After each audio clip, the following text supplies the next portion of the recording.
You don't start working with your dog on issues like leash pulling or lunging, barking, growling, even if you know you should. Today, we're gonna talk about why, even if you should, you never will. And that's because training has to become a must for us to start. It's the same thing with all things in life. As long as we are kind of comfortable with the way it is, we will not change anything. It's with fitness, it's the same with our living situation, with our jobs, and with our dogs. So, as long as we are telling ourselves, I should do this, but, and there will always be a but. We will always have no time, no energy, no resources, no idea how to start or whatever. But if it becomes a must, if the situation becomes so unbearable that we feel like we cannot put up with it any longer, we cannot stay in that situation a second longer. Like, for example, if we have a 4-kilogram dog, so a Chihuahua. Don't ask me about pounds, but you know what a Chihuahua looks like, right? So if you have a Chihuahua pulling on the leash every day and it's not looking pretty good, but it's not painful and it's actually, you don't really care, but you should work on it because it doesn't look good. You won't. You just won't. And if you do, tell me in the comments. I want to congratulate you on awesome motivation, on dedication. Kudos.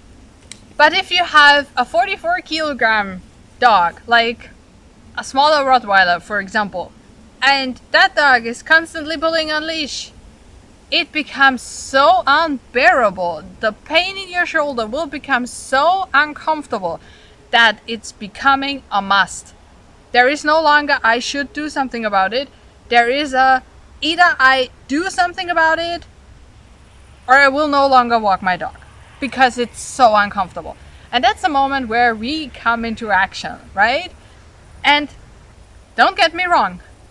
As soon as we realize training is actually fun, and we will talk about how we can get to that point in our next video. So if you don't want to miss it, subscribe to the channel and click the little bell so you get notified when a new video is up. And we'll talk about this. Because as soon as we realize it's fun, we don't have to overcome ourselves and we don't have to push ourselves to do it because it's fun, right? But until we start, this desire to change the situation has to become a must. Otherwise, you're kind of happy with the situation, it's not bothering you, and that's fine. Congratulations on that. Really, it's awesome. You don't have to change anything if it doesn't bother you and it's not bad for the dog. And yes, pulling is bad for the dog. But there are things that just annoy us, but for the dog it's no big deal, right? They can roll around in poop all day long. It's us who are uncomfortable with the smell after. And if we're not, we don't have to change anything, right? So I want you to ask yourself, if the situation your dog and yourself are in, like pulling or lunging or barking, anything like that, is uncomfortable enough for you to change it? Or would you change it for your dog because you see your dog struggling and you want the best for your dog? If one of those things is true, start training. If none of those things are true, because your dog barks at other dogs but you only meet another dog once a year, who cares? Don't beat yourself up if you decide not to work on something that's actually not that bad. Alright? Have a lot of fun with your dog and we'll see each other next time. Bye!